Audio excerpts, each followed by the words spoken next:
So grab it by the expansion valve and then turn on these with a wrench. I had them soaking in PB Blaster and they were still a major pain in the ass to fucking free, but with a little bit of patience I was able to get it. And you are gonna have to bend a little bit just to get the expansion valve out, and that's it. So they had the one probe here that went through the firewall, and the other probe here is zip tied with this insulation to the low pressure side. So I'm gonna cut the zip tie, remove the probe.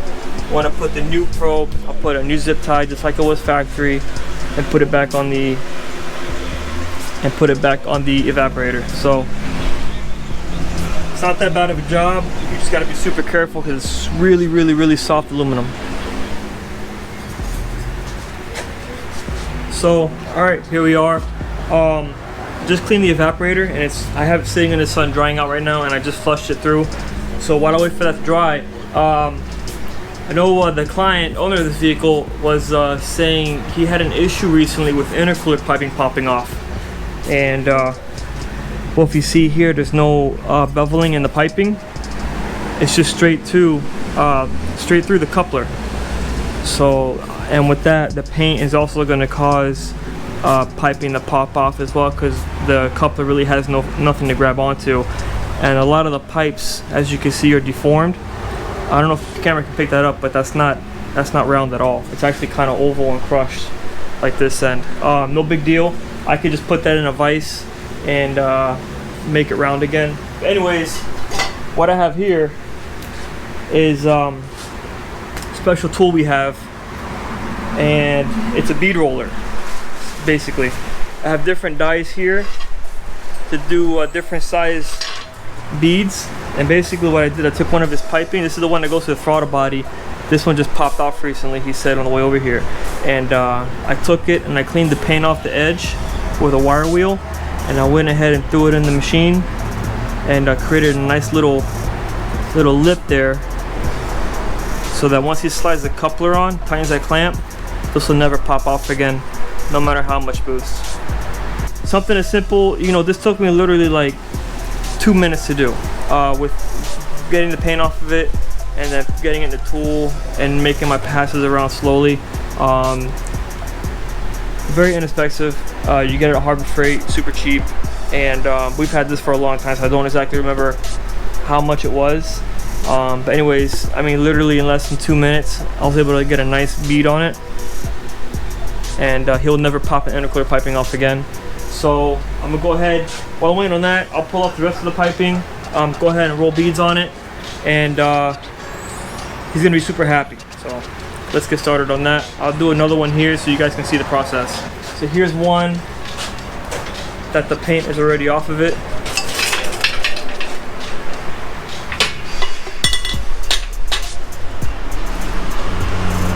Just set it in the die, tighten it down a little bit, and basically just start turning the handle and it'll make it go around.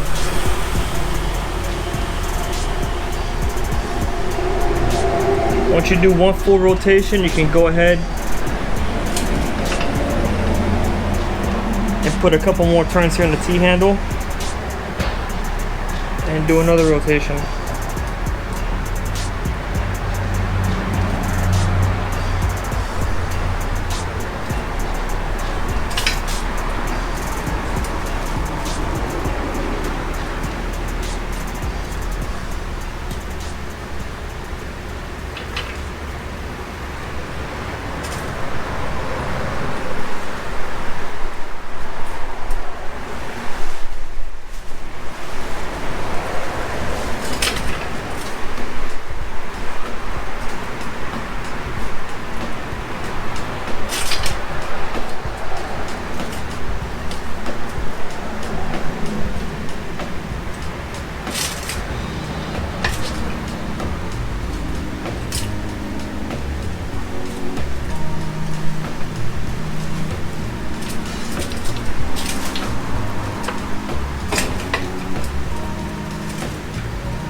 There you go.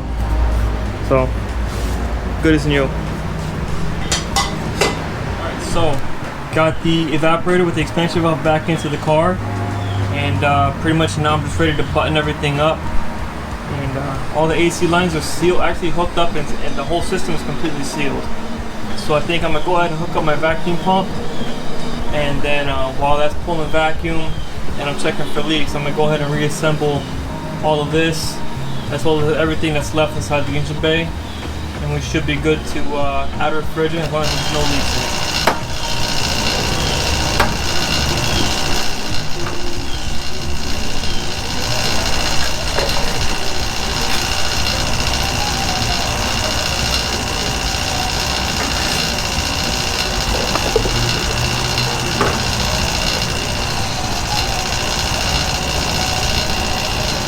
Alright, so the car is about 90% put back together. I'm just missing a headlight and the undercarriage shield. This headlight I left out so I can make an attempt to look at the sight glasses, even though they're extremely fucking dirty.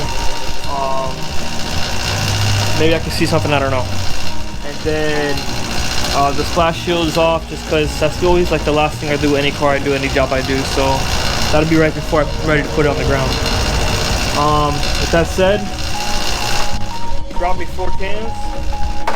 Typically only do 3, but you know, he brought 4, he said, just in case. What you hear in the background now is the vacuum pump. I'm about to secure it. And I did check for leaks earlier. It held. And then I put the vacuum pump on it again while I finished bead rolling the rest of the intercooler piping. So all the piping is on now, and as soon as I disconnect the vacuum pump, I'll be ready to add refrigerant.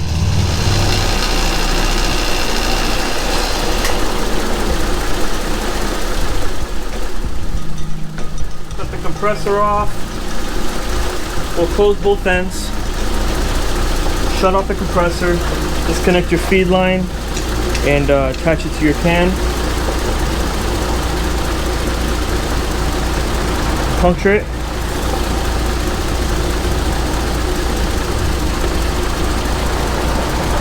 All the way down.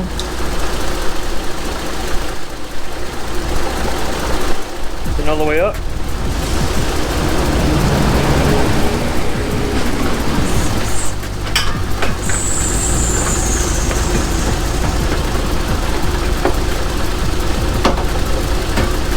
Then purge.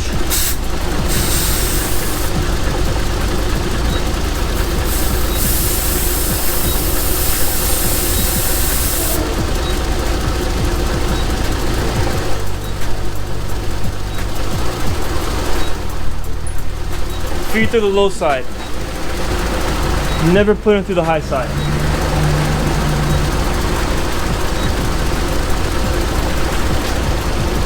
Open her up and let the dog eat. Now I'm gonna go ahead and kick the compressor back on.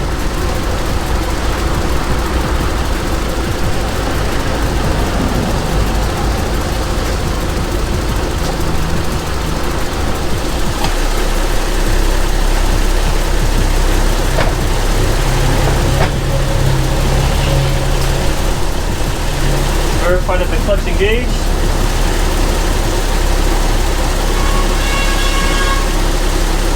Compressor's turning.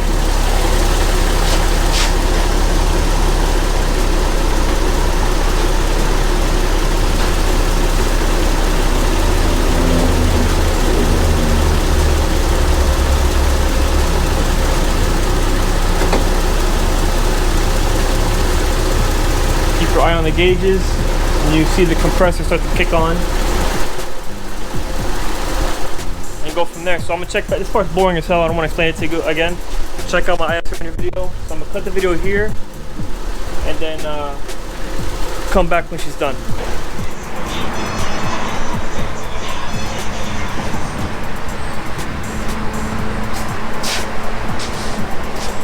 All right, so car's done.